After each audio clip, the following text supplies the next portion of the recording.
Bapa di dalam sorga, terima kasih buat segala Tuhan, kebaikan Tuhan, buat penyertaan-Mu sampai hari ini Tuhan. Engkau Allah kami yang luar biasa, takkan kami goyah Tuhan, sebab Engkau Allah yang menopang kami, sekalipun 1000 rebah di sebelah kiri, di 10.000 sebelah kanan. Firman-Mu berkata Tuhan, kami akan tetap berdiri, karena Engkau Allah yang menopang kami untuk tetap berdiri ya Tuhan, karena Engkau yang membuat perbedaan. Engkau Allah Tuhan yang hadir dalam kehidupan umat-Mu yang takut akan Engkau dan menghormati-Mu ya Tuhan. Terima kasih Bapa buat hari ini. Bapa berkati seluruh umat-Mu yang mendengarkan, yang mengikuti ibadah Tuhan di rumah-rumah. Berkati setiap keluarga umat-Mu Tuhan dalam masa-masa yang sulit ini. Biarlah Tuhan penyertaan Tuhan nyata dalam kehidupan umat-Mu Tuhan. Pemeliharaan-Mu sempurna atas rumah-rumah Tuhan umat-Mu Tuhan. Keluarga umat-Mu Tuhan Yesus. Dari Tuhan ibu-ibu yang sedang mengandung Tuhan, dari bayi-bayi yang menyusui, anak-anak sekolah minggu kami Tuhan, anak remaja, pemuda-pemudi Tuhan, sampai orang tua kami Kau pelihara dalam kebaikan-Mu, dengan kemurahan-Mu ya Tuhan. Terima kasih Bapa yang sangat baik, kami bersyukur Tuhan, Engkau baik Tuhan. Berkati Tuhan, urapi umat-Mu Tuhan. Urapi juga hamba-Mu untuk menyampaikan isi hati-Mu Tuhan. Urapi hamba-Mu dengan urapan yang baru. Biar yang lemah Tuhan yang mendengarkan menjadi kuat. Yang sakit disembuhkan, yang miskin Kau perkaya, yang terikat Kau lepaskan, dan yang beban berat Kau pasti tolong Tuhan. Waktu mendengarkan firman-Mu, umat-Mu dikuatkan. Dan umat-Mu semakin lagi bergairah di dalam Tuhan. Karena kami tahu Engkau menyertai kami. Terima kasih Tuhan, segala pujian, syukur, hormat, kemuliaan hanya bagi nama Tuhan. Bapa, urapi hamba-Mu. Terima kasih Allah Roh Kudus yang mengurapi aku untuk menyampaikan firman-Mu dengan penuh kuasa. Hanya di dalam nama Tuhan Yesus. Setiap kita yang siap dengarkan firman Tuhan kata bersama-sama. Amin. Kita berikan kemuliaan kepada Tuhan kita. Haleluya. Bapak Ibu yang dikasihi oleh Tuhan, sebelum kita dengar firman Tuhan, ini buku yang ajaib yang kita deklarasikan. Bapak Ibu yang dikasihi oleh Tuhan, ini firman Tuhan. Aku akan dengarkan dengan sungguh-sungguh. Karena aku percaya dengan sungguh-sungguh. Dan aku akan melakukannya dengan sungguh-sungguh. Setiap kita katakan amin. Katakan bersama saya visi yang Tuhan berikan buat gereja kita. Aku dipanggil oleh Tuhan Yesus untuk menjadi seperti sungai. Sungai dalam Yeskiel 47.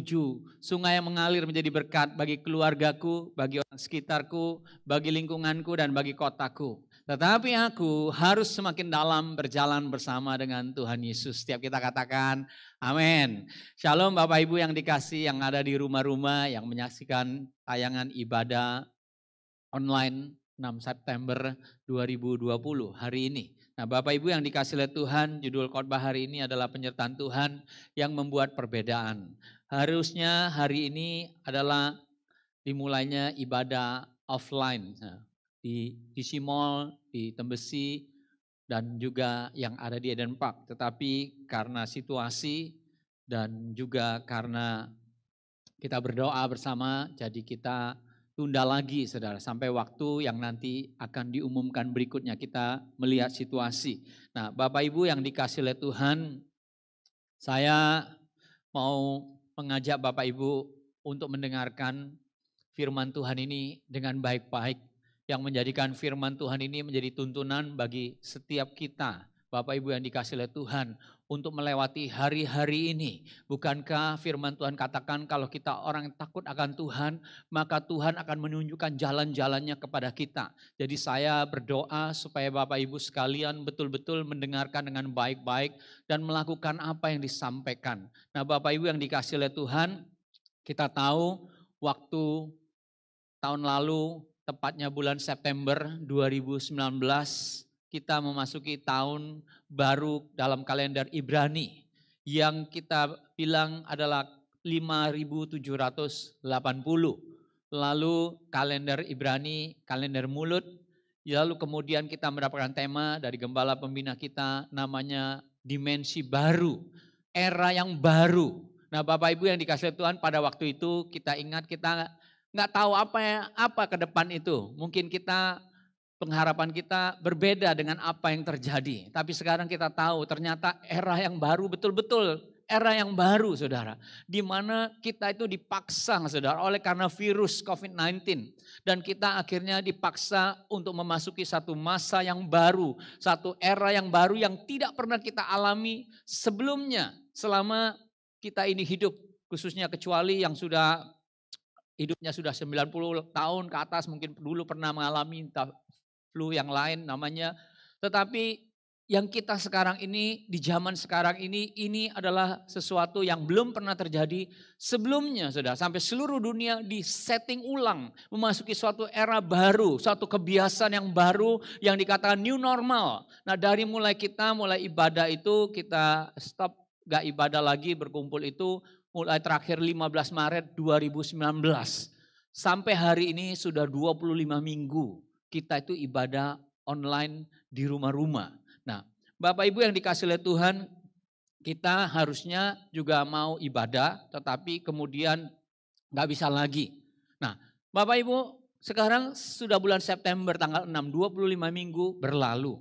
Tetapi Bapak Ibu sadarilah bahwa ternyata di bulan September ini, tepatnya tanggal 19 September 2020, kita memasuki pergantian tahun baru Ibrani menuju tahun 5781. Jadi sebentar lagi saudara dalam hitungan minggu yang ketiga itu adalah tahun baru bagi orang Yahudi. Tahun baru Alkitab Ibrani memasuki tahun 5781. Jadi ada pergantian tahun saudara dengan pergantian tema. Nah Bapak Ibu yang dikasih oleh Tuhan perhatikan waktu 5780 dikatakan new dimensi yang baru dan betul-betul terjadi.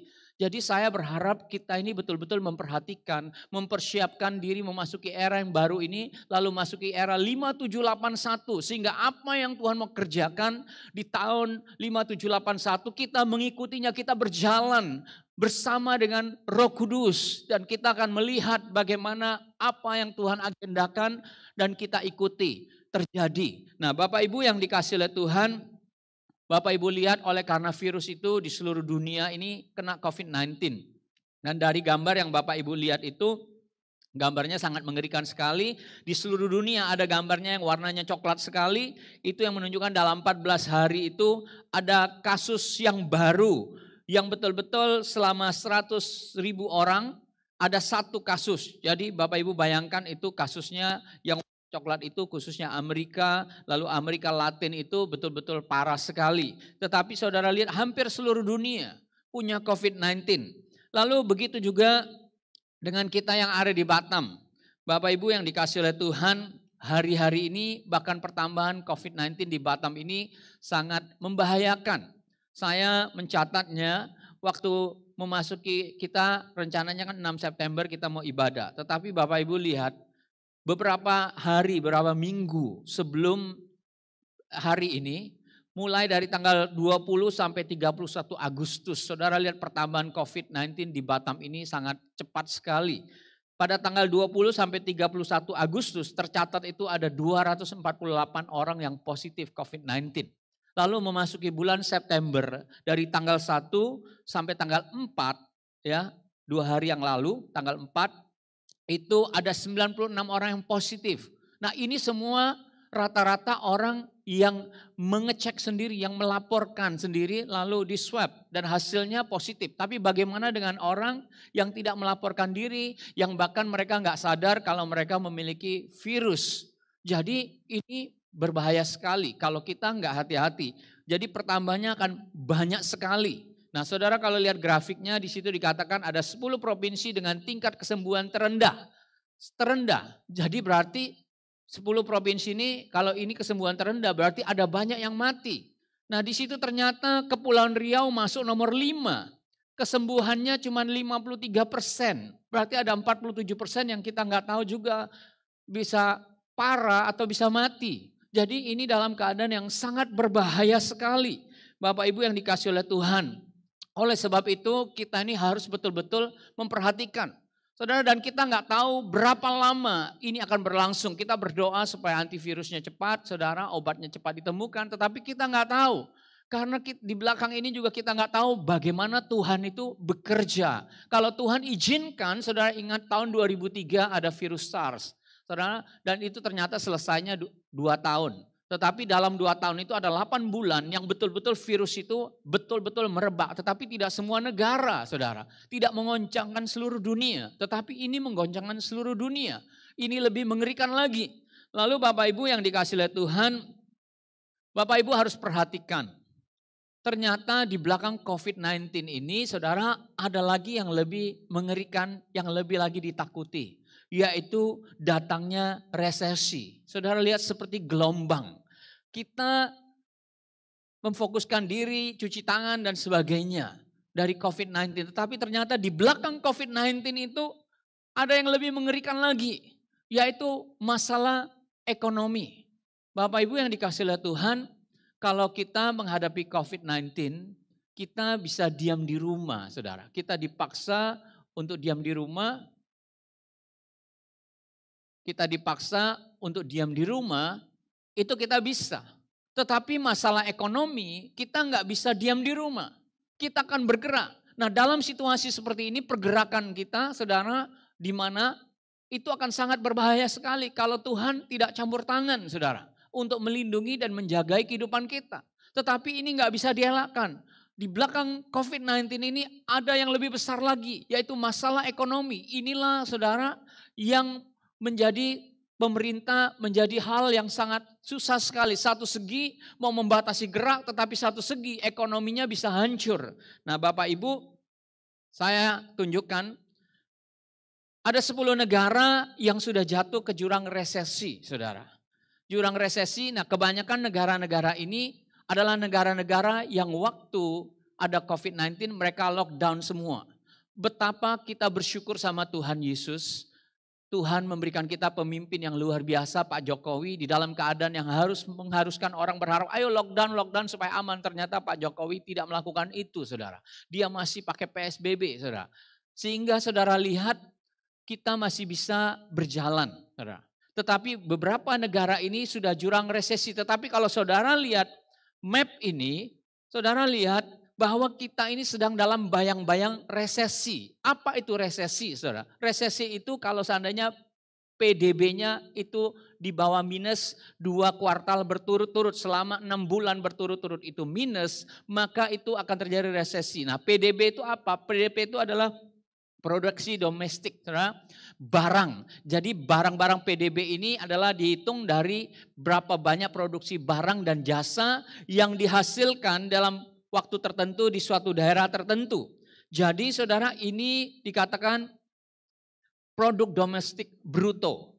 Kalau dalam 3 bulan, 2 kali 3 bulan itu negatif, maka kita resesi. Artinya kalau itu resesi, maka saudara daya beli masyarakat itu berkurang. Kalau daya beli masyarakat berkurang, saudara orang yang jualan nggak laku, maka semua produksinya saudara lihat berkurang, turun semua dan terjadi yang namanya PHK dan terjadi yang namanya kesulitan ekonomi. Nah saudara lihat 1 kuartal itu 3 bulan. Waktu COVID itu menghantam China, lalu kemudian pada waktu itu di bulan, jadi 1 tahun itu dibagi 4 kuartal, 1 kuartal 3 bulan. 3 bulan pertama saudara lihat pertumbuhan ekonomi kita 4,97, masih bagus, positif saudara. Tetapi waktu virus itu mulai menghantam, lalu kemudian turun di 3 bulan kemudian, jadi Januari, Februari, Maret, April, Mei, Juni, turun 2,97%. Lalu Juni, Juli, Agustus, ternyata turun menjadi minus 5. Berarti saudara lihat PDB-nya sudah minus 5. Nah kalau ini di bulan Oktober, November, Desember ini 3 bulan terakhir ini akan turun di bawah minus 5, berarti Indonesia akan mengalami resesi. Supaya Indonesia nggak mengalami resesi, dari minus ini harus naik. Betapa sulitnya saudara. Apalagi di Batam ini melihat keadaan kita merah. Kalau merah saudara lihat orang mau beli, mau belanja keluar menjadi takut. Nah kalau orang nggak beli, nggak belanja, semuanya jadi turun. Restoran-restoran sepi, saudara, semua penjualan menjadi sepi karena orang menjadi ketakutan. Dan itu bahaya karena PHK akan terjadi di mana-mana. Nah itu kalau sudah berturut-turut selama 2 kuartal berarti masuk ke resesi. Jadi hanya bisa pertolongan Tuhan yang membuat selama bulan September ini Indonesia bisa ditolong saudara. Sehingga Oktober, November itu daya beli masyarakat kembali, orang berani beli dan segala sesuatunya bisa kembali sehat kalau bisa jadi positif. Tetapi secara logika kalau saudara lihat gambar ini sangat sulit sekali saudara. Apalagi sekarang COVID-nya tambah lama tambah banyak. Itulah sebabnya saudara, mengapa kita itu perlu yang namanya campur tangan Tuhan. Kenapa kita perlu betul-betul Tuhan engkau harus campur tangan.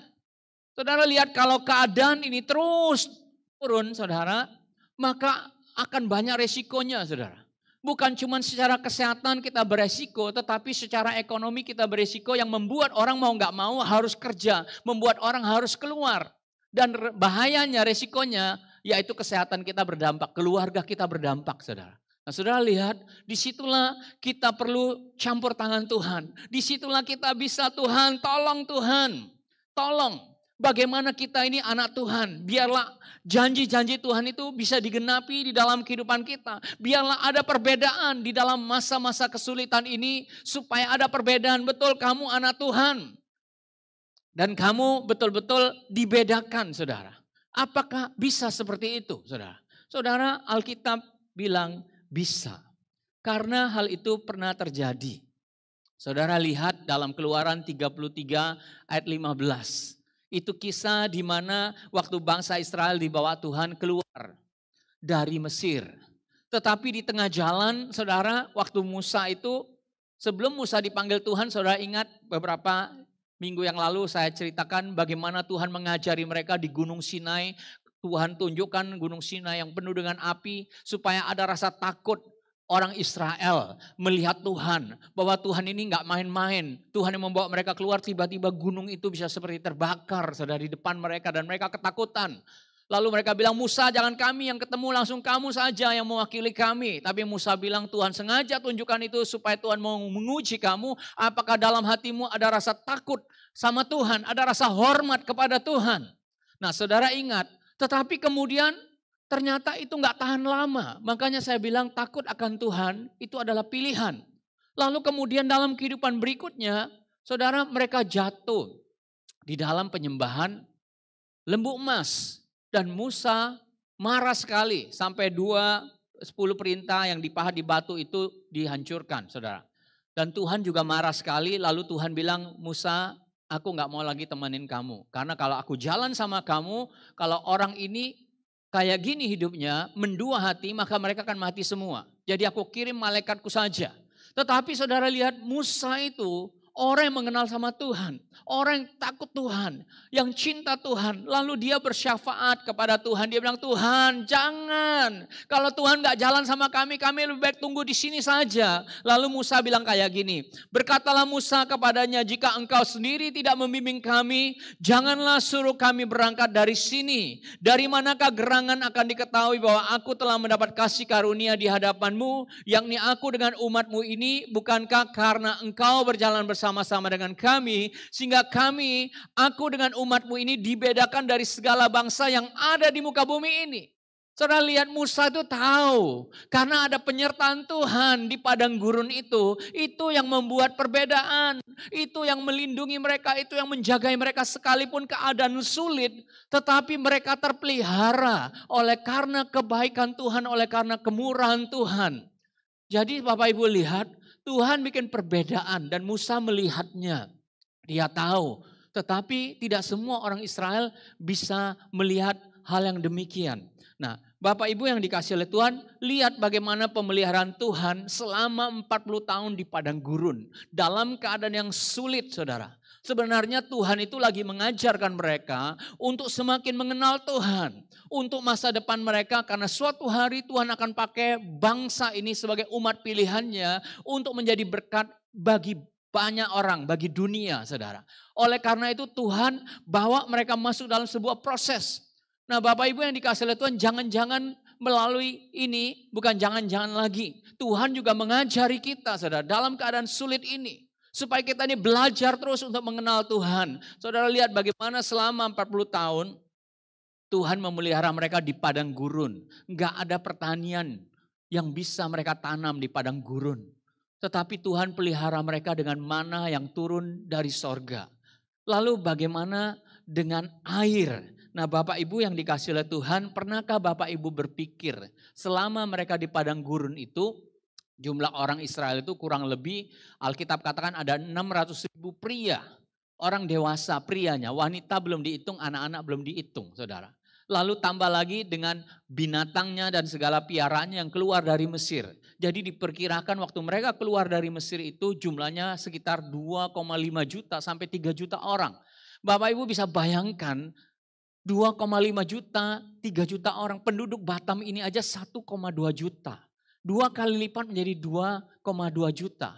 Tetapi bayangkan semua dikumpul keluar semua ya menjadi satu dan mereka bergerak keluar dari Mesir. Pertanyaannya logistiknya gimana? Logistik mereka gimana? Makan minum mereka gimana saudara?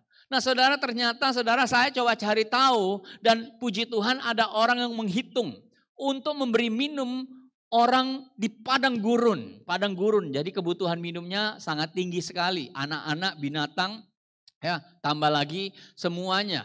Jadi dalam satu hari mereka itu membutuhkan 11 juta galon. Galon itu adalah ukurannya Amerika punya. 1 galon itu 3,7 liter. Jadi galon yang di sini bukan kayak Aqua punya. Ya. Tetapi itu ukuran. Ukuran kalau saudara isi bensin di Amerika itu bukan liter. Tapi 1 galon. Saudara. Nah 1 galon itu 3,7 liter. Jadi 11 juta galon per hari. Kalau dijadikan liter, dalam satu hari itu mereka butuh air 40.700.000 liter per hari. Bayangin, satu hari perlu 40.700.000 liter air. Dari mana mereka bisa dapatkan di padang gurun? Lalu saya coba supaya gampang kita nangkapnya. Saudara, kalau kita pakai galon aqua, 1 galon aqua itu isinya 19 liter. Jadi 40.700.000 itu bagi 19 liter. Berapa galon aqua yang diperlukan satu hari untuk memberi minum orang Israel di padang gurun? Ternyata jumlahnya 1.142, 105 galon. Nah kalau diperlukan satu truk fuso yang gede, itu mengangkut cuman bisa kapasitasnya 900 galon, satu truk fuso.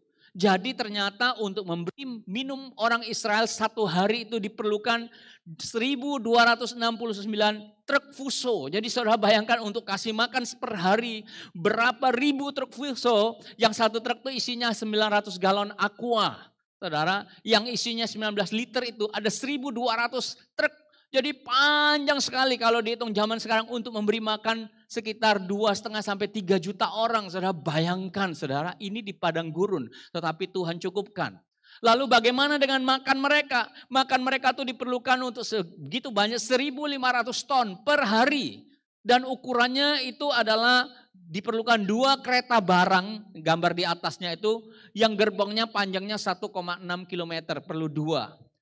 Kereta makanan saudara, bahan baku yang diperlukan untuk memberi makan 2,5 juta sampai 3 juta, bahkan ada yang ngomong 3,5 juta orang di padang gurun. Coba saudara bayangkan dan selama 40 tahun Tuhan pelihara. Dan apa yang diceritakan oleh Alkitab ini bukan cerita bohong. Ini betul-betul terjadi di dalam Alkitab saudara. Nah kalau saudara pergi ke Gunung Sinai, saudara biasanya kalau tur itu dibawa ke Gunung Sinai. Tapi Gunung Sinai yang dibawa itu adalah secara tradisi yang letaknya di Mesir.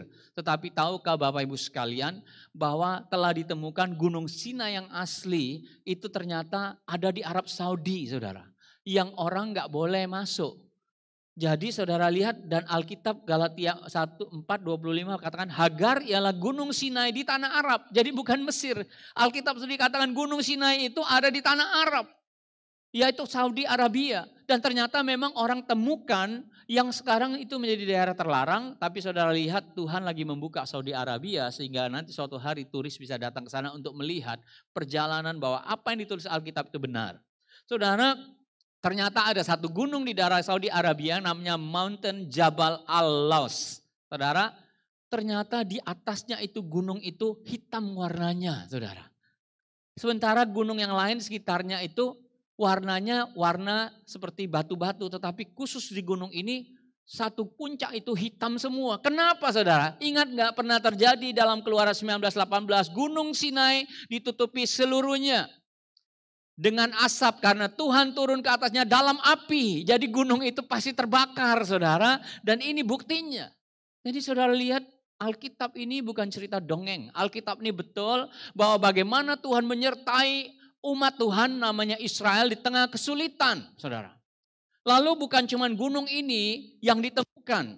Saudara ingat air tadi. Dikatakan bayangin 1.200 truk Fuso yang satu truk itu bisa ngangkut 900 galon. Berapa ribu antriannya untuk kasih makan satu hari. Lalu bagaimana cara Tuhan memberi mereka minum. Tuhan bilang sama Musa. Musa kamu naiklah ke gunung itu.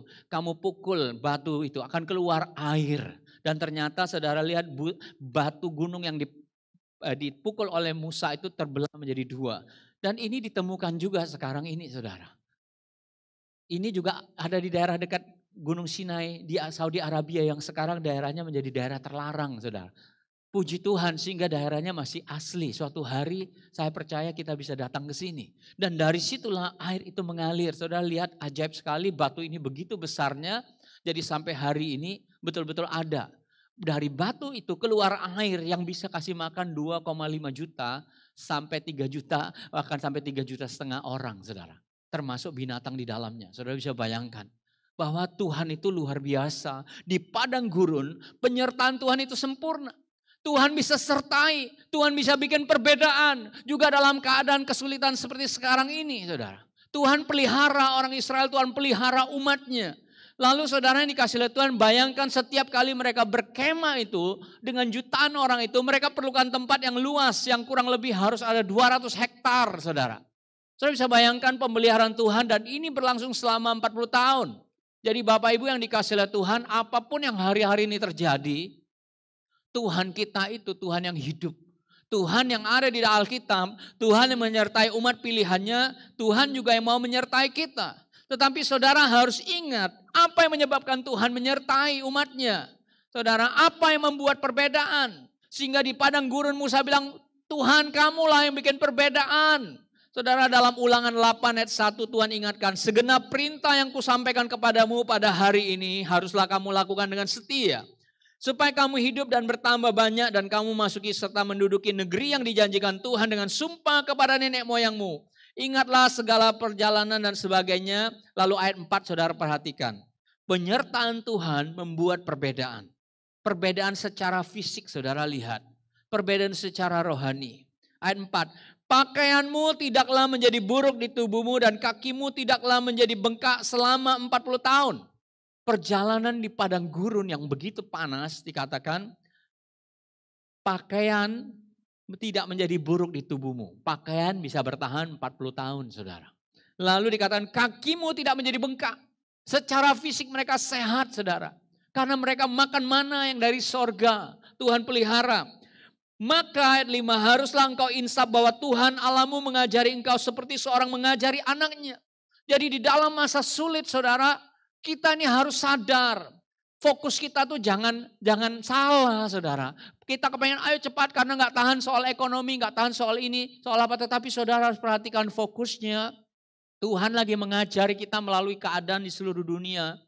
Ini bahkan gereja Tuhan sedang diajarkan oleh Tuhan. Supaya kita ini insaf, supaya kita ini sadar dikatakan. Engkau seperti seorang anak yang diajari oleh bapaknya. Ayat 6. Oleh sebab itu haruslah engkau berpegang pada perintah Tuhan Allahmu dengan hidup menurut jalan yang ditunjukkannya dan dengan takut akan Dia. Ternyata yang membuat perbedaan itu saudara lihat adalah sikap hati kita. Waktu kita punya rasa hormat, rasa takut akan Tuhan, saudara lihat apa yang sudah saya ajarkan berminggu-minggu ini, saudara. Dan dikatakan kamu pegang jalannya, aku akan tunjukkan sama kamu. Dan kamu dengan takut akan Dia. Jadi takut akan Tuhan, itulah yang membuat perbedaan orang Israel waktu jalan di tengah-tengah padang gurun kiri kanan mereka gak bisa apa-apa saudara.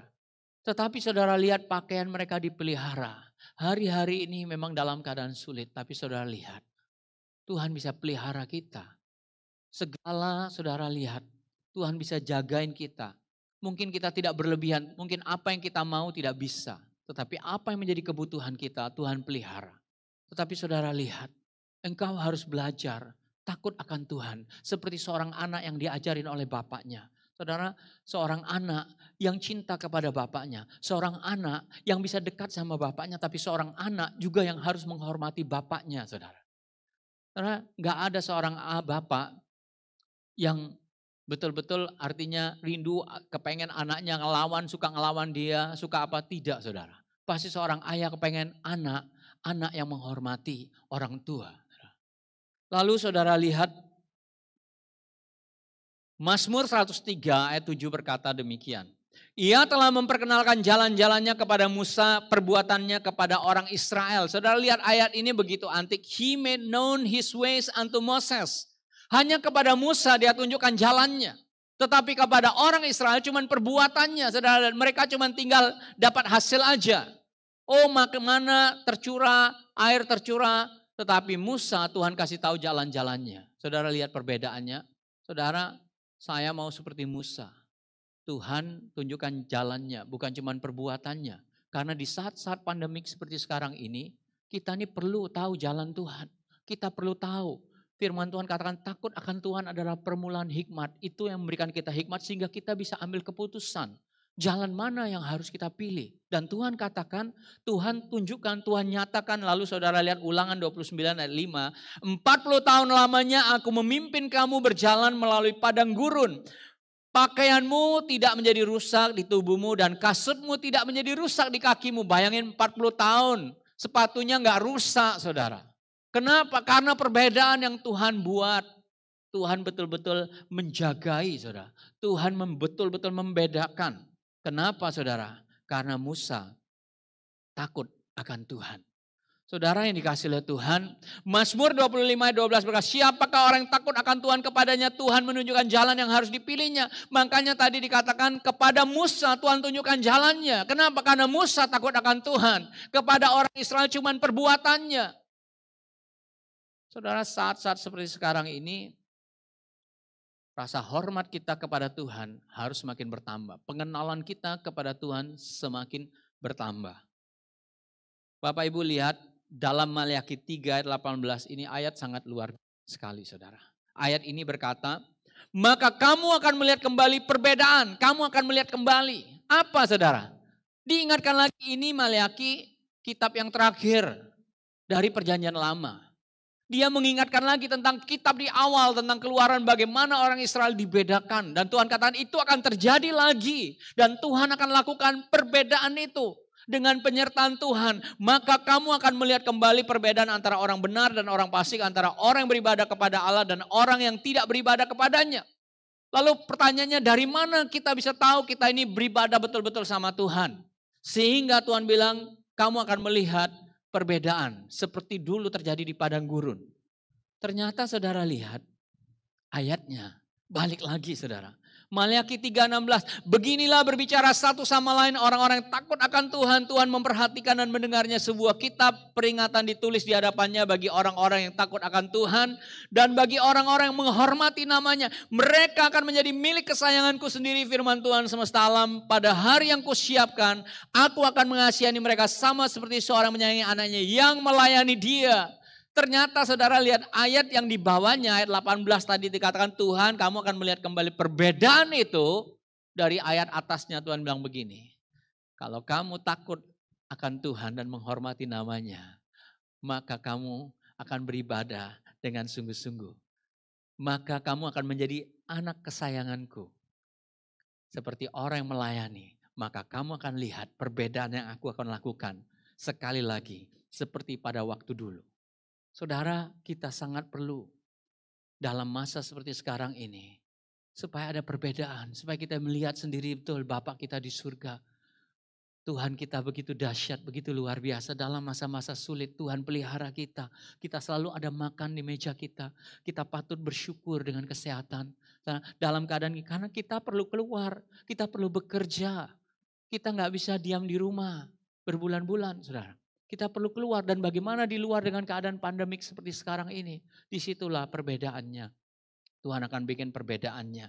Dan saudara lihat, Saudara ingat satu kisah di Alkitab yang sangat luar biasa tentang bagaimana Abraham menjadi bapak orang beriman. Dan Abraham lulus dalam ujian untuk menyerahkan anaknya yang namanya Ishak. Dipersembahkan bagi Tuhan untuk dibunuh. Tetapi Tuhan bilang jangan. Saudara lihat kata-katanya luar biasa. Ayat 22 ayat 1 berkata, setelah semuanya itu Allah mencoba Abraham, ia berfirman kepadanya, Abraham, lalu ya Tuhan firman-Nya, ambillah anakmu yang tunggal yang engkau kasih. Tuhan tahu Abraham sangat mengasihi anaknya yang tunggal karena Ismail sudah diusir waktu itu. Tinggal Ishak. Dan ini anak yang kamu kasih dan persembahkan kepadaku. Saudara, dalam benak Abraham dia tahu kalau Tuhan minta persembahan itu seperti orang yang menyembah dewa-dewa seangkatan dia. Memberikan anak mereka kepada dewa-dewanya, menjadikan bukti mereka sama dewa mereka. Nah sekarang Tuhan minta, Tuhan uji dia, kamu mau jadi bapak orang beriman. Serahkan anakmu. Dan ternyata Alkitab katakan, Abraham betul-betul melakukannya. Ayat 12 berkata Kejadian 20, lalu ia berfirman jangan bunuh anak itu dan jangan kau apa-apakan sebab telah ku ketahui sekarang bahwa engkau takut akan Allah. Saudara lihat ayat ini luar biasa saudara. Dikatakan sebab engkau betul-betul bukan sebab engkau betul-betul mengasihi aku karena kamu mempersembahkan anaknya. Tetapi ternyata waktu Abraham actionnya mempersembahkan anaknya, Tuhan bilang begini, sebab telah ku ketahui sekarang bahwa engkau takut akan Allah.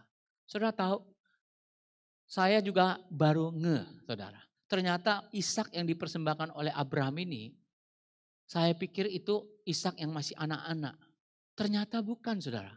Ishak itu saudara kalau digali lagi, ternyata waktu Abraham bawa dipersembahkan, itu Ishak itu sudah dewasa, diperkirakan umurnya 37 tahun saudara. Saudara bayangkan, makanya Abraham bisa taruh kayu di bahu untuk dipikul. Kenapa 37 tahun? Karena setelah ayat 22, ayat 23 dikatakan Sarah itu mati. Sarah itu mati usia 127 tahun. Lalu Sarah waktu melahirkan Ishak usianya 90 tahun. Jadi sedangkan kejadian Sarah mati itu barusan saja setelah peristiwa persembahan Ishak itu. Jadi Ishak itu sudah dewasa. Jadi apa maknanya di sini? Ketaatan. Saudara, jadi saudara lihat yang selama ini saudara dengar takut akan Tuhan itu buahnya adalah ketaatan saudara. Waktu Abraham itu karena ketaatannya mempersembahkan Ishak, Tuhan bilang kamu takut akan Tuhan. Jadi saudara lihat ternyata saudara sesuai Mazmur 128 nyanyian dia. Berbahagialah setiap orang yang takut akan Tuhan yang hidup menurut jalan yang ditunjukkannya. Dalam bahasa Inggrisnya dikatakan blessed are all who fear the Lord, who walk in obedient to Him. Jadi saudara lihat ternyata saudara, kalau saudara bilang saudara takut akan Tuhan, manifestasinya adalah ketaatan. Ketaatan dalam melakukan segala firman Tuhan. Jadi bukti terbesar yang terlihat dari takut akan Tuhan adalah ketaatan kepada Tuhan. Itulah yang Abraham lakukan saudara. Dia taat akan Tuhan. Lalu Tuhan bilang, kamu takut akan aku. Bapak Ibu yang dikasih oleh Tuhan. Jadi ini seperti apa yang Salomo bilang. Akhir kata dari segala yang didengar ialah takutlah akan Tuhan. Takutlah akan dan berpeganglah pada perintah-perintahnya. Waktu kamu takut akan Tuhan maka kamu akan lakukan firman-Nya. Dan ini sejalan dengan waktu Yesus ajarkan seperti ini. Yohanes 14:5. Jikalau kamu mengasihi aku, kamu akan menuruti segala perintahku. Jadi dari mana kita tahu kalau kita ini takut akan Tuhan? Kita melakukan perintah Tuhan firman-Nya. Dari mana kita tahu kalau kita buktikan kita mengasihi Tuhan? Tuhan bilang kamu lakukan firman-Ku. Jadi ada satu jalan melakukan firman Tuhan adalah bukti daripada ketaatan kita dan kecintaan kita kepada Tuhan. Saudara lihat dari awal orang Israel diajarkan oleh Tuhan tentang Shema Israel. Tentang bagaimana Tuhan akan bikin perbedaan. Inilah perintah yakni ketetapan peraturan yang aku ajarkan kepadamu atas perintah Tuhan Allah untuk dilakukan di negeri kemana kamu pergi untuk menduduki. Supaya seumur hidupmu engkau dan anak cucumu takut akan Allah. Dan berpegang pada segala ketetapan dan perintah yang kusampaikan kepadamu. Takut akan Allah, kamu lakukan perintahku dengan setia, maka kamu akan lihat hasilnya. Dan supaya lanjut umurmu, Lalu maka dengarlah hai orang, lakukanlah itu dengan supaya baik keadaanmu, supaya kamu menjadi sangat banyak seperti yang dijanjikan Tuhan Allah nenek moyangmu kepadamu di suatu negeri yang berlimpah-limpah susu dan madunya. Supaya kamu bertambah, berlipat kali ganda, increase dalam segala bidang Tuhan katakan. Tapi kamu dengar, kamu harus takut akan Tuhan, kamu lakukan firman-Ku, perintahku. Lalu di bawahnya, dengar Israel, kasihlah Tuhan. Jadi dari in the beginning, Tuhan sudah ajarkan satu kunci. Kalau kamu mau lihat perbedaan yang Tuhan lakukan, maka kamu harus menjadi orang yang taat melakukan firman-Nya. Kalau saudara nggak pernah baca ini selama masa-masa pandemi ini, saudara rugi besar. Saudara, taat kepada firman ini. Taat kepada jalan-jalannya. Maka kamu akan lihat perbedaan. Saudara yang dikasihi oleh Tuhan, itulah yang terjadi saudara lihat dalam kehidupan Yusuf. Perbedaan yang membuat kita berhasil sekalipun di saat yang sulit. Kalau Tuhan menyertai, maka akan ada perbedaan. Dan penyertaan Tuhan itu yang bikin kita berhasil. Itu yang bikin Yusuf itu berhasil. Saudara lihat, Alkitab itu ngomong soal Yusuf itu, saudara tahu kisahnya bagaimana dia dibuang oleh kakaknya karena dia punya mimpi yang mungkin waktu kecil dia sombong, dia ceritakan lalu dia merasa sangat disayang oleh papanya.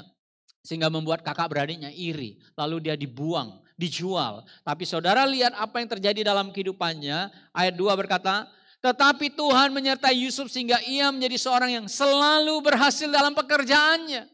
Bahkan waktu dia, saudara, diproses oleh Tuhan dalam keadaan yang sulit, dia bekerja menjadi pegawai di rumah Potifar, Tuhan menyertai dia dan Tuhan katakan, Tuhan bikin dia berhasil. Selalu berhasil dalam pekerjaannya.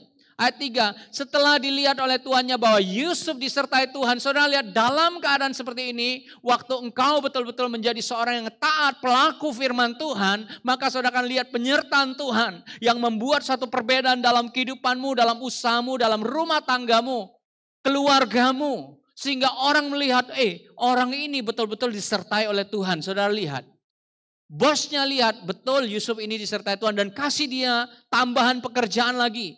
Karena menjadi orang kepercayaan. Dan apa yang dipercayakan sama Tuhan dibikin berhasil lagi. Yusuf berhasil, saudara lihat. Bahwa Tuhan membuat berhasil segala sesuatu yang dikerjakannya. Ayat 5. Sejak ia memberikan kuasa dalam rumahnya dan atas segala miliknya kepada Yusuf. Tuhan memberkati rumah orang Mesir itu karena Yusuf. Sehingga berkat Tuhan ada atas segala miliknya. Baik yang di rumah maupun yang di ladang, saudara. Saudara lihat orang yang disertai oleh Tuhan ada perbedaan dalam kehidupannya. Dan Tuhan bikin dia berhasil. Pekerjaannya bahkan keberhasilannya mempengaruhi orang, saudara, yang ada di sekitarnya. Orang itu mempercayakan dia usaha di rumah berhasil. Di ladang berhasil. Kenapa? Karena Tuhan yang bikin berhasil. Kenapa? Karena Yusuf disertai oleh Tuhan. Lalu saudara lihat.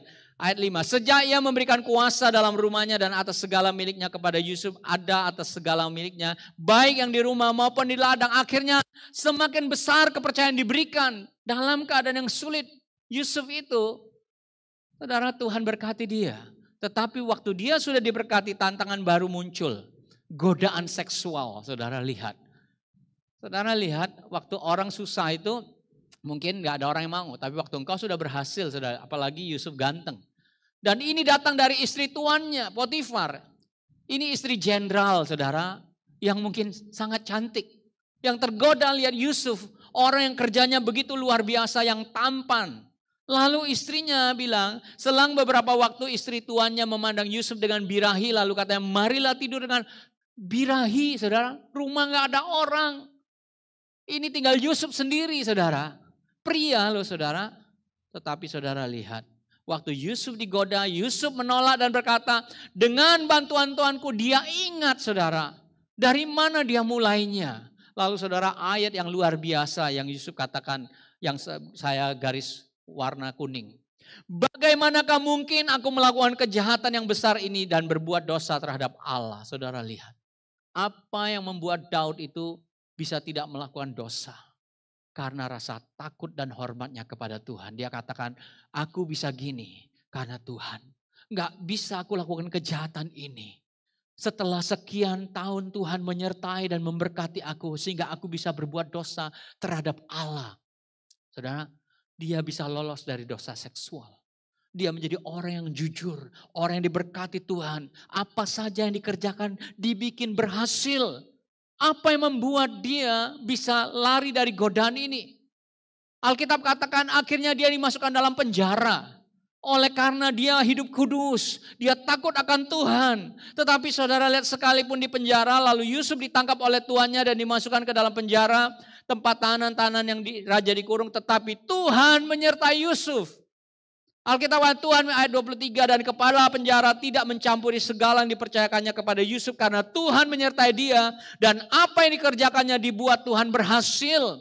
Saudara lihat, sekalipun dalam keadaan sulit, dia semakin sulit lagi oleh karena dia mempertahankan hidup yang takut akan Tuhan. Karena dia menghormati Tuhan, dia mengasihi Tuhan. Dalam keadaan sulit dia pertahankan, tetapi bukan bikin dia tambah bagus, tambah masuk lagi ke dalam keadaan semakin sulit. Tetapi saudara lihat, dalam keadaan sulit masih ada perbedaan. Tuhan menyertai dia dan Tuhan bikin dia berhasil, saudara. Karena Tuhan lagi mempersiapkan dia. Dan Alkitab katakan apa yang membuat Yusuf ini bisa mempertahankan kekudusannya. Dia sendiri bilang, berkatalah Yusuf kepada kakak-kakaknya, buatlah begini, maka kamu akan tetap hidup, aku takut akan Allah. Dia buka rahasianya kepada kakak-kakaknya, waktu itu kakak-kakaknya belum. Karena aku ini takut akan Tuhan. Takut akan Tuhan. Dia taat untuk melakukan apa yang Tuhan bilang, jangan berzina, jangan bercabul, jangan mengingini, jangan berlaku curang. Dia taat lakukan. Karena dia takut akan Tuhan, karena dia mencintai Tuhan. Buahnya adalah ketaatan melakukan apa yang diperintahkan Tuhan. Dan saya mau tutup dengan satu lagi contoh. Dengan seorang yang bernama Nehemia.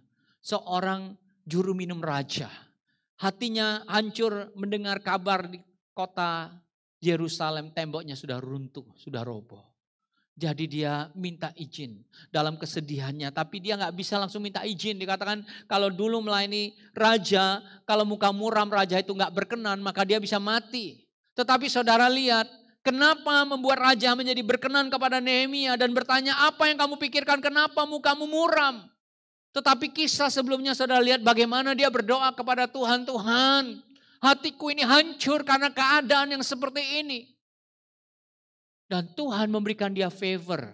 Sehingga waktu raja lihat dia, raja tanya sama dia apa yang terjadi. Lalu dia bisa kasih tahu. Dan raja memberikan dia, saudara, jalan. Oke.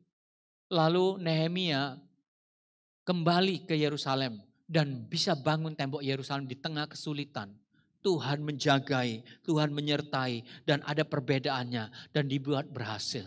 Kenapa saudara? Nehemia doanya didengarkan. Kenapa Nehemia berhasil? Karena ayat berikutnya saudara lihat dalam Nehemia 5:14. Dia berkata, ayat 15 ini sangat luar biasa. Saya minta worship leader semua boleh maju. Tetapi para bupati yang sebelumnya yang mendahului aku sangat memberatkan beban rakyat. Bupati-bupati itu mengambil dari mereka 40 shikal perak sehari untuk bahan makanan dan anggur. Bahkan anak buah mereka merajalela atas rakyat. Tetapi aku tidak berbuat demikian karena aku takut akan Allah. Saudara lihat waktu Nehemia dikasih kesempatan oleh Tuhan untuk menjadi bupati.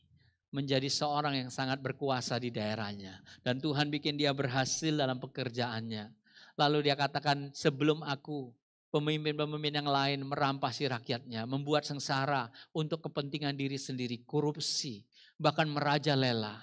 Tetapi itu tidak kulakukan. Kenapa? Karena aku takut akan Tuhan. Dia katakan, tetapi aku tidak berbuat demikian karena takut akan Allah. Dia taat untuk hidup jujur. Pegang perintah Tuhan. Jangan berlaku curang. Sehingga dia tidak lakukan itu saudara. Dan hidupnya dibuat Tuhan berhasil. Tuhan bikin perbedaan. Dan kesimpulannya saudara lihat. Mari kita baca tulisan ini bersama-sama. Penyertaan Tuhan yang membuat perbedaan. Penyertaan Tuhan yang membuat kita berhasil. Tuhan menyertai orang yang takut akan Tuhan. Bukti orang yang takut akan Tuhan dan mengasihi Tuhan ketaatan dalam melakukan firman-Nya. Kesimpulannya saudara, sebelum memasuki tahun 5781, mungkin sesuatu yang baru lagi yang Tuhan bawa kita dalam agenda Tuhan di akhir zaman ini. Dari kesimpulannya, engkau harus ganti kantong kulit yang lama menjadi baru. Engkau harus berjalan bersama dengan Roh Kudus. Engkau harus takut akan Tuhan. Kesimpulannya, engkau harus melakukan hidupmu harus sesuai dengan firman Tuhan. Engkau harus melakukan firman Tuhan dalam ketaatan. Maka saudara akan lihat perbedaan yang Tuhan akan lakukan di tengah-tengah situasi yang sulit ini.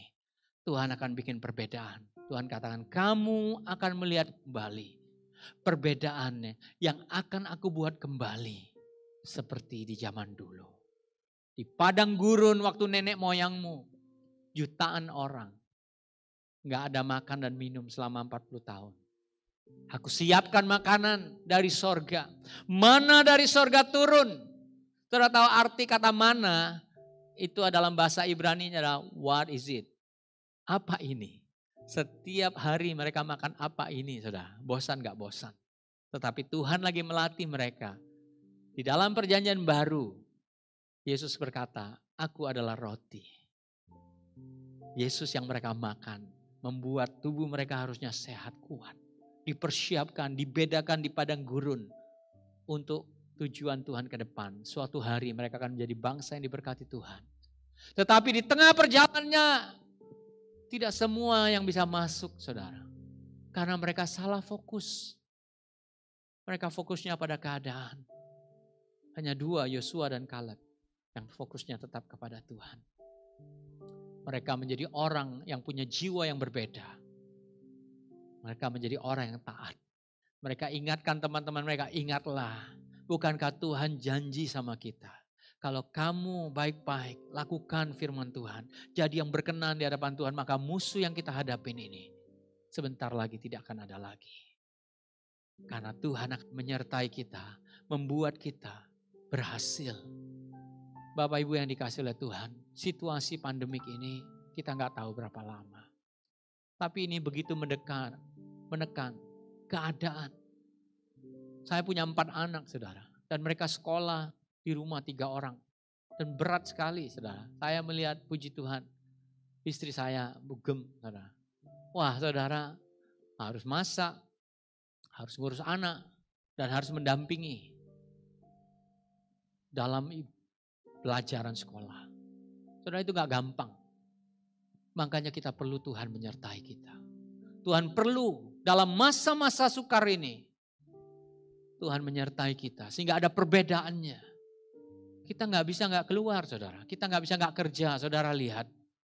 Kalau nanti September ini saudara lihat keadaan ekonomi negatif lagi pertumbuhannya. Maka pasti pemerintah umumkan. Kalau 2 kali berturut-turut, jadi dalam 6 bulan itu kalau tidak ada penambahan terus turun, maka itu akan menjadi negatif. Kalau 2 kali negatif dalam waktu 6 bulan, maka itu namanya resesi saudara. Dan setelah itu di belakangnya banyak lagi terjadi. Kita perlu mujizat Tuhan supaya bangkit daripada sebelum resesi ini, di bulan September ini. Supaya Oktober, November, Desember daya beli masyarakat kuat. Tetapi itu apabila Tuhan campur tangan. Tuhan memberkati. Dan anak-anak Tuhan dibikin perbedaan. Engkau yang punya usaha. Engkau yang punya pekerjaan. Diberkati oleh Tuhan. Dan oleh karena hidupmu. Pekerjaanmu diberkati oleh Tuhan. Usahamu diberkati oleh Tuhan. Sehingga terjadi roda perputaran ekonomi. Berjalan kembali. Dan kota ini, bangsa kita bisa mengalami pemulihan. Bapak Ibu yang dikasih oleh Tuhan, kita perlu campur tangan Tuhan. Kita perlu penyertaan Tuhan. Tapi penyertaan Tuhan turun kepada orang yang takut akan Tuhan. Orang yang melakukan seperti apa yang dia firmankan. Jangan bersandar pada pikiran.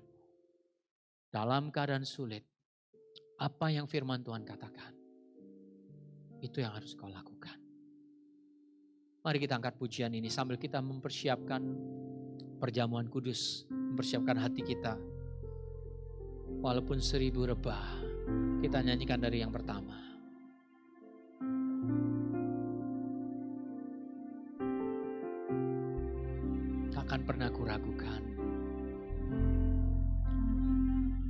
ku ragukan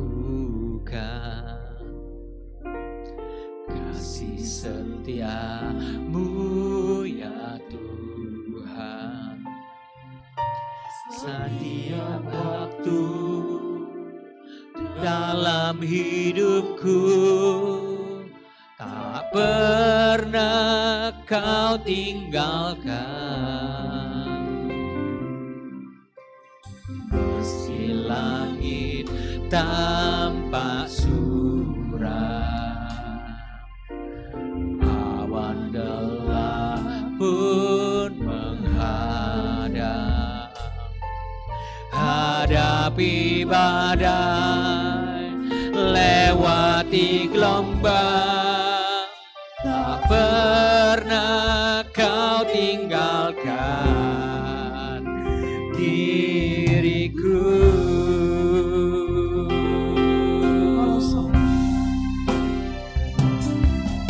Walau 1000 rebah di sisiku, Kau tetaplah Allah penolongku.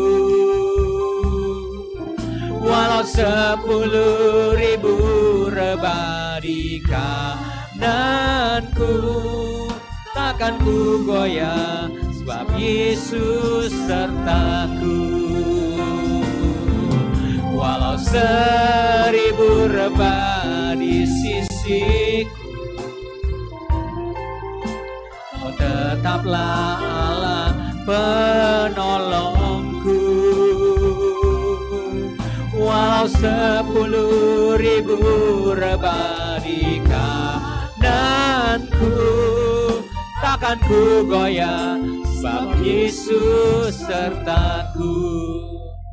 Bapak Ibu yang dikasihi oleh Tuhan, dengarkan baik-baik. Kita sedang memasuki yang kita nggak tahu, saudara. Virus COVID ini semakin hari semakin bertambah. Bukan cuma kita, di seluruh dunia. Dan negara-negara berlomba-lomba untuk menemukan antivirusnya.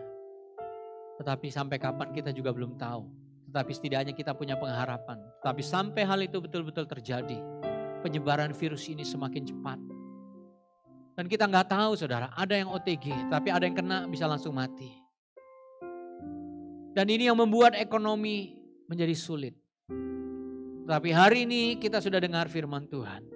Bahwa Tuhan katakan, kamu akan lihat kembali perbedaan yang aku akan buat. Antara orang beribadah kepadaku dengan yang tidak. Orang-orang yang takut akan Tuhan. Yang beribadah dengan kesungguhan hati. Karena rasa hormat kepada Tuhan. Kecintaan kepada Tuhan. Yang membuat kita menjadi orang-orang yang taat. Untuk melakukan firman-Nya. Kalau Tuhan bilang jangan lakukan. Kalau Tuhan bilang ampuni. Kalau Tuhan bilang jangan curang. Kalau Tuhan bilang jangan korupsi. Firman Tuhan katakan jangan bercabul. Jangan berzina, maka jangan berzina. Tuhan bilang kalau kamu pegang firman-Ku dan lakukan dengan setia, maka kamu akan lihat di tempat di mana kamu aku letak, kamu akan panjang umur. Kamu akan semakin increase. Kamu diberkati oleh Tuhan.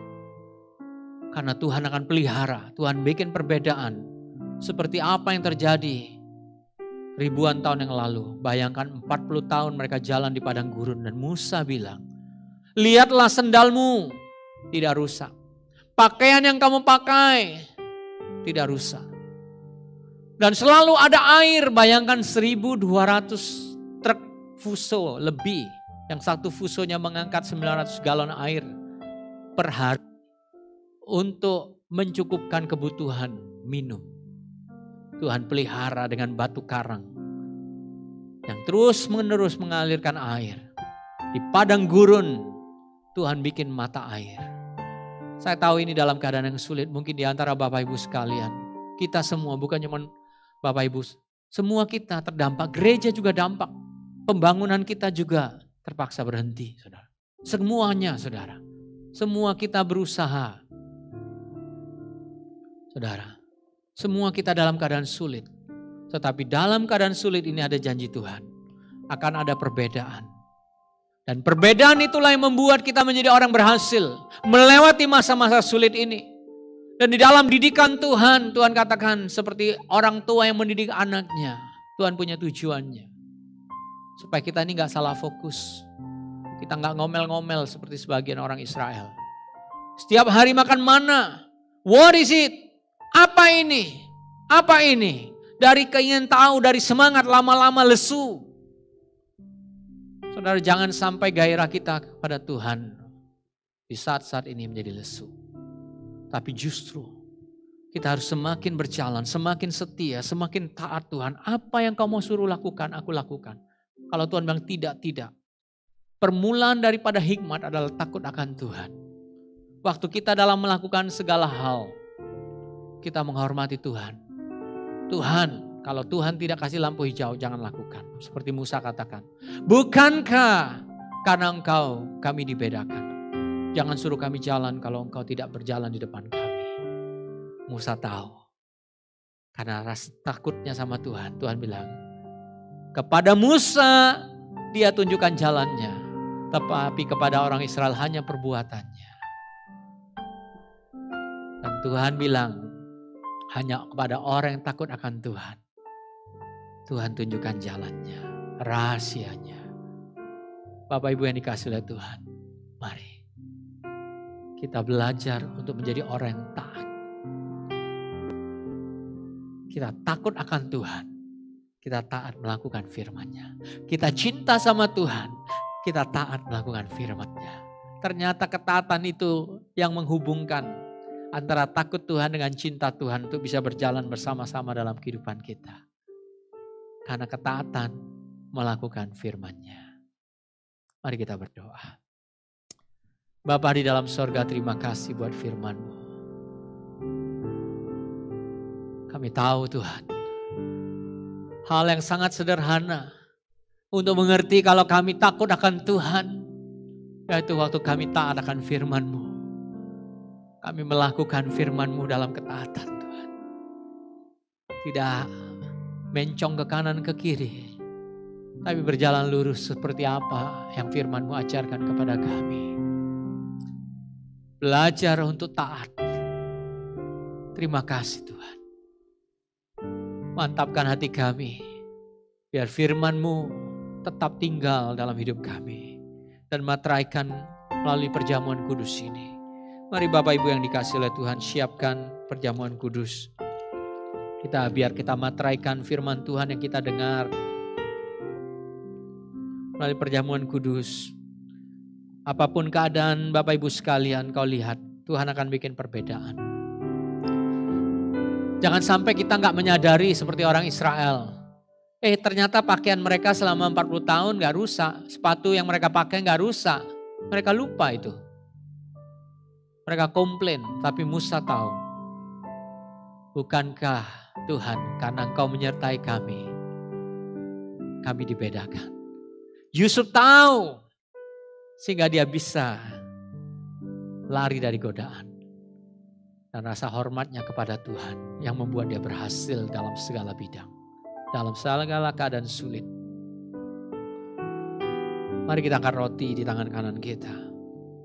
Bapa di dalam sorga, terima kasih. Segarkan kami kembali untuk menjadi umat-Mu yang taat Tuhan. Akan perintah-Mu.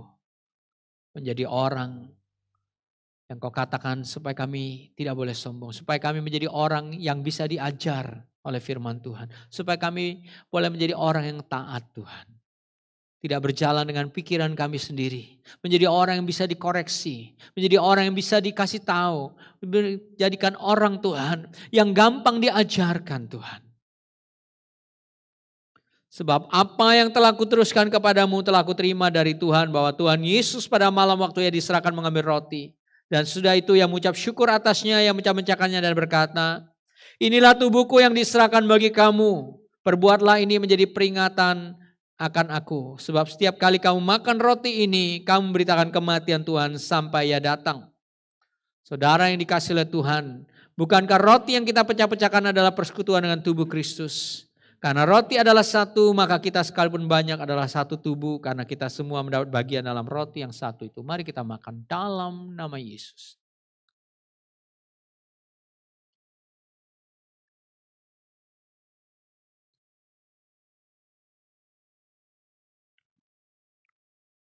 Mari kita angkat anggur di tangan kanan kita.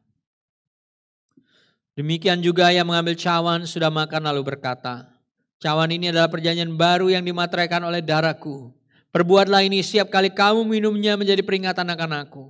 Sebab setiap kali kamu makan roti ini dan minum cawan ini, kamu beritakan kematian Tuhan sampai ia datang.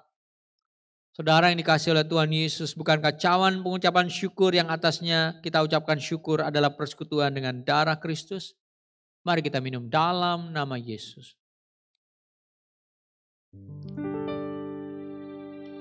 Mari kita bersyukur. Haleluya.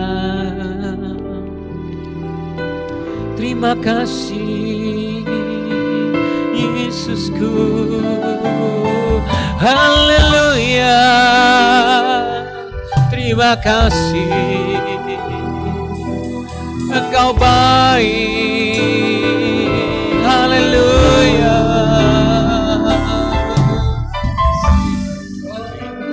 Kami bersyukur kepadamu Tuhan. Haleluya. Terima kasih Tuhan. Terima kasih Yesusku. Terima kasih Yesusku. Puji syukur hanya bagi Tuhanku. Terima kasih Yesusku. Terima kasih Yesusku. Puji syukur hanya bagi Tuhanku.